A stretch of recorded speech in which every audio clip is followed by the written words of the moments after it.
Come on, start applauding. Let's hear it for the next act. Very funny. Ravi Rao, ladies and gentlemen. Come on, yes. Woo! Hi guys, how are you all doing? Fuck, dry day energy, huh? Alright, cool. All the introverts in the house make some noise. You guys are lying, dude. Introverts don't make noise. I'm an introvert. I don't like talking to people, but people are extroverts, so they talk to me. And I don't know how to stop it, dude. It happens like Monday you go to office, some guy comes, how was the weekend? I'm like, why are you talking to me, bro? I have a solution for this. If you want people to stop talking to you, right? Every time they say tell something to you, no matter how positive, just give them a really depressing reply. They'll stop talking to you. If someone comes, hey Ravi, you've lost a lot of weight. Yeah, quit my job, can't afford food anymore. They'll be like, yo, shit. Make it depressing or make it gay. Both work. Hey Ravi, you lost some weight. Yeah, you like what you see, bro. He'll be like, dude, duh. If you can, make it depressing and gay. Combine the two, right? Hey Ravi, you lost some weight. Yeah, HIV, bro. That's what it is. Yeah, fuck.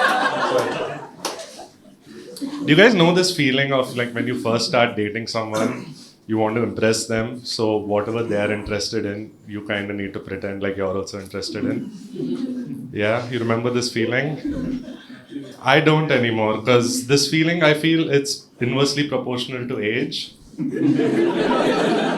As you get older, you have fewer fucks to give. When you're young, you have the energy to fake it, right? You're like, yeah, Taylor Swift, BTS, all, yeah. Yeah, baby, pottery class, let's go, whatever. You get older, you're like, I don't care anymore about any of this shit, right? I was dating this girl last year, and she used to work for an NGO. This NGO supports girls' education, right? She was really passionate about this cause, so was I, right? Yeah. It's not even like I'm against it or anything. I'm like, yeah, girls, I think everyone should go to school. Why should only boys have childhood trauma, right? Fucking everyone. Right? So I was like, can I donate to your NGO? Right? I thought I'll impress her by flexing my financial muscle, which is honestly the weakest muscle I have. Right? I was like, she sent me a QR code. I was like, yeah, I can send 1,000 rupees. 1,000 is decent, right? Not too high, not too low. But while sending her the money, I added an extra zero by mistake. Ended up sending her 10,000 rupees. Now, I'll be honest with you guys. I really don't care that much about girls' education. I can't even fake it now, dude. This is 10x of how much I cared. But then money is gone now. There's no refunds and donations, right? I can't be the misogynistic asshole who takes 9,000 rupees out of girls' education. So now I just want to be recognized for my generosity, right? I'm like, dude, 10K, at least second base, right? No, I'm kidding. I didn't say that. Right? I don't talk to women like that. I think it, I just don't say it, all right? I was like, do you have a newsletter? Write about me. Generous comedian Ravi Rao. She's like, no, 10K is still one of the lowest donations we've ever gotten. I was like, what do you mean? She's like, yeah, we have a big network of NRIs and HNIs and companies that do CSR. They donate lakhs of money to us. I was like, why the fuck are the girls not educated yet then?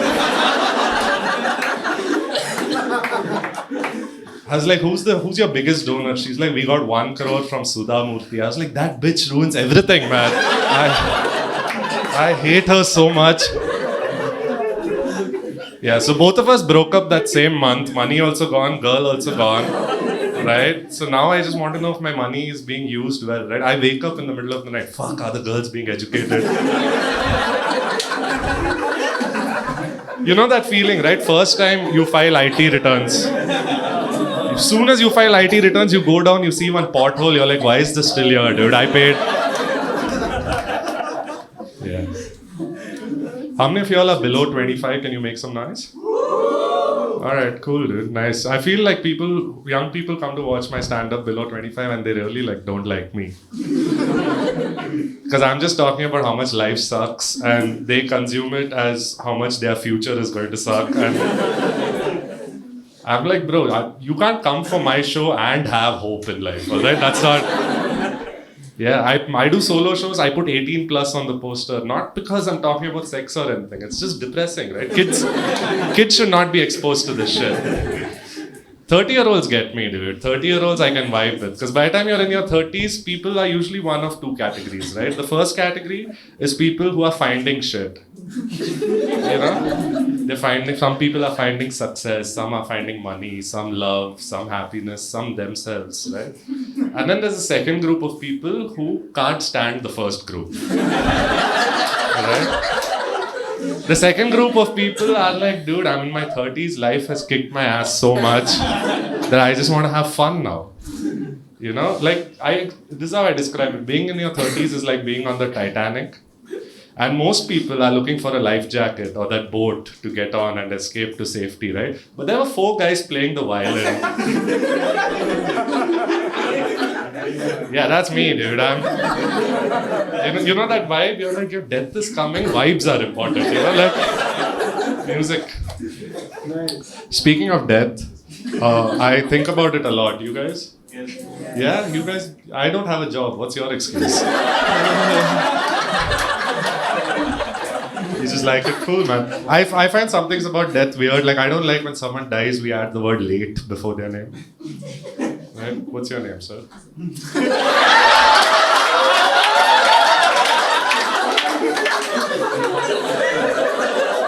I feel like there's some inside joke that I'm not aware of.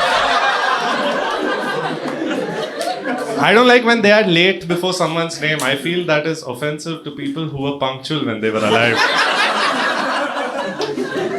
I'm never late for anything, dude. You're gonna call me late. My granddad died 2 years ago, right? His name was Mr. Prasad. Now we call him the late Mr. Prasad. He was never late for anything. This man attended every meeting like it's an international flight. 6 hours in advance he'd go. People loved him for his punctuality. It was his only, he wasn't rich, successful, good looking, but he was always on time. He died very late. Yeah, that's how people described him. He'd enter a room, people would be like, hey, look, it's on time, Prasad. Or OTP if you were close to her. But you know how sometimes you have to wait for the OTP? Not with this guy, dude. My granddad was so punctual, he died on time. Does that make sense? Yeah, midnight, December 31st. He's like, if I stay alive for 2 more minutes, I have to pay January rent. So fuck that. You guys have been a fun audience, man. Thank you so much.